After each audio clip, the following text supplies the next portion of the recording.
Legacy Mentor Wednesday, pulling the cards. It's for the letter Z or Z. The tree we will go over. It's kind of an interesting one. And then the 5 words. We're also going to take a look at learning as it applies to legacy and the phrase about the allocation of resources linked to legacy. So let's get started. Yes, today we're looking at the letter Z or Z.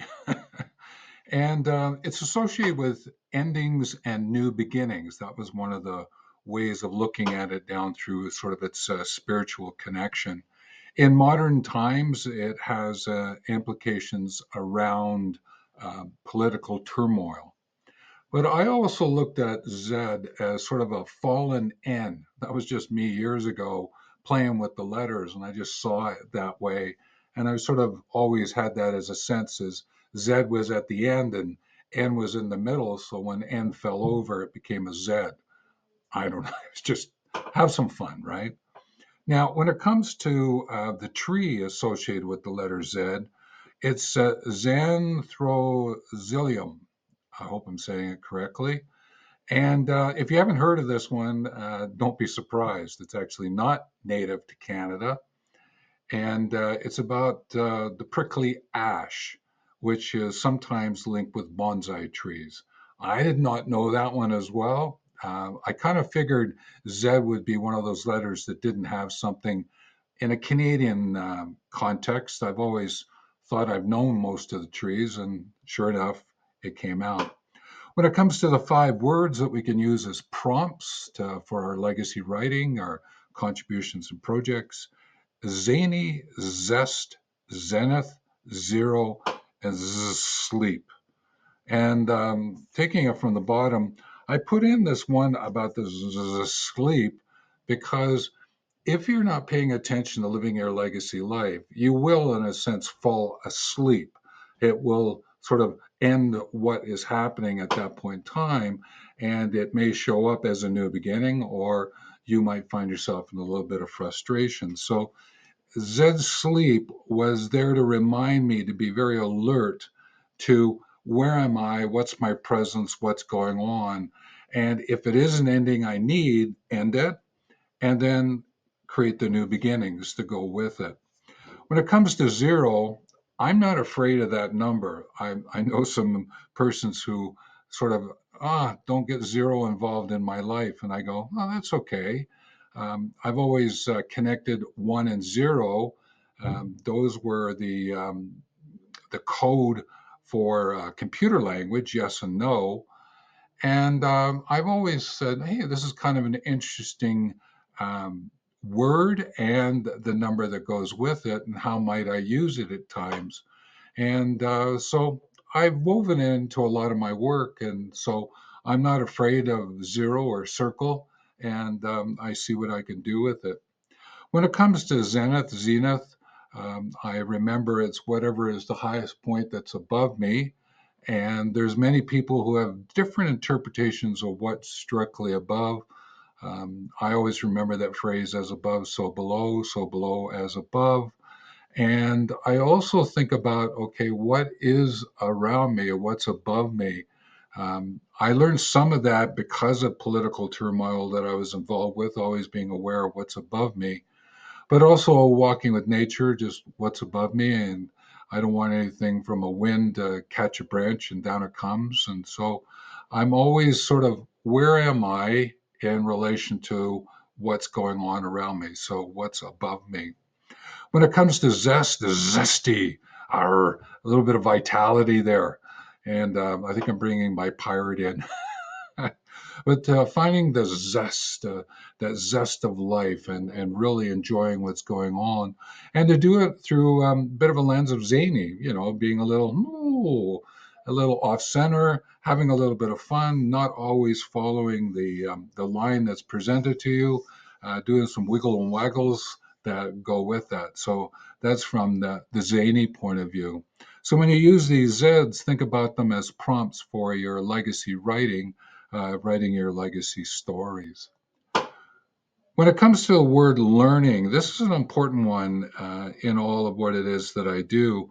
And I studied actually adult education. So I was looking at learning and educating and understanding the distinction between them and then how they work together. Even though in an academic setting, learning is underneath um, education, I always wanted to bring them out and have education and learnation. That was me having some fun in my academic day. From a learning point of view, it's a process of acquiring knowledge and skills, assigning meaning with the answer to now what am I going to do with it? So if I learn something, what does it mean to me? And now what am I going to do with it? Whether it's knowledge or it's a skill. You could go so far as to talk about attitude. So I always think of knowledge as about being ready, skills is able, attitude is willingness.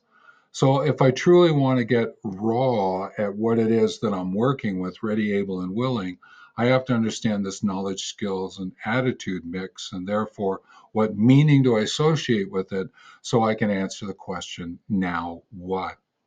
Now, when it comes to linking legacy and learning, um, learning is one of the ways to remind yourself is from a hospitality point of view, can you set up your legacy in such a way that future generations, you're being hospitable to those who've not arrived yet, and sharing your learning in such a way as that they can pick up on what you're laying down. What's the knowledge, skills, and attitude you're sharing with them, and it coming from your life experiences. So, learning is important, and therefore, the learning that you're taking in, you're using education or educating to share it along. So that's what I mean about that connection between learning and educating. And legacy and learning together create purpose linked to the reason that you exist and why you live the life you do, the setting of intentions. What is it that you want to improve, focus, and strengthen? It certainly helps you to establish connections with whatever it is you're working on or with others in terms of relationships. And therefore, it's contributing to this enduring human growth. And I like that. I've always liked learning and I liked looking at the different ways of learning. And I've explored much of that over time and written about it. And I've written one book around the educating approaches and sort of based on learning. How does these educating approaches advance learning?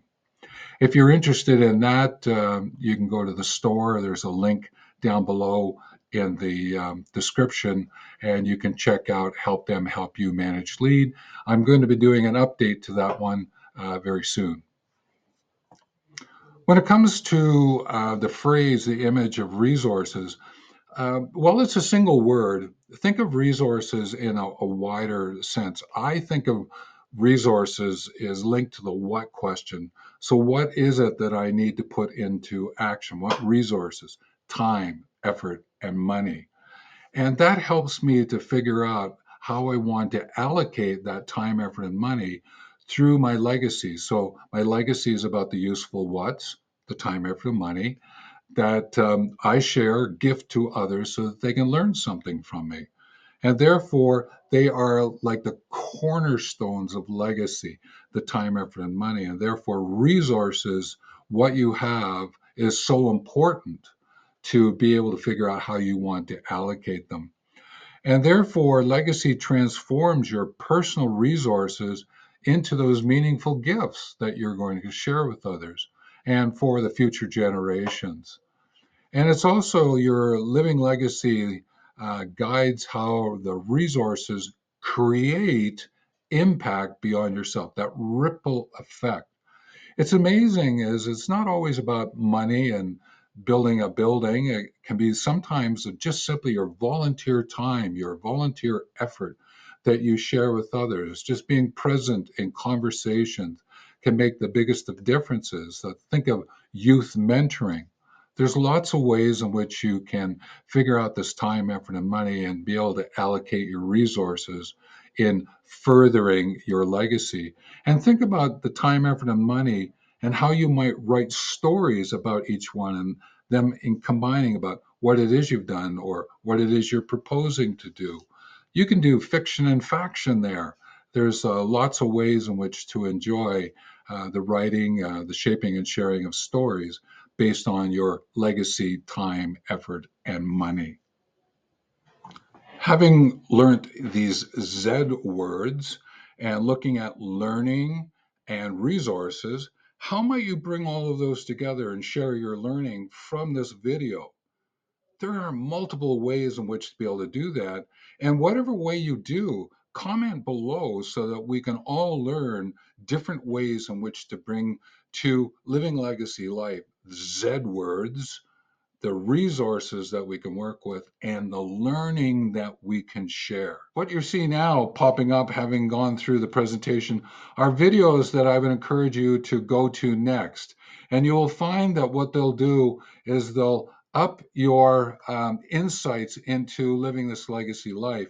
In particular, the playlist prompt, because I shoot these shorts anywhere from 50 seconds to a couple of minutes. And again, they're almost like daily prompts. And you can use those with your journal to shape and share your legacy stories, to live your story, to be in your legacy story living.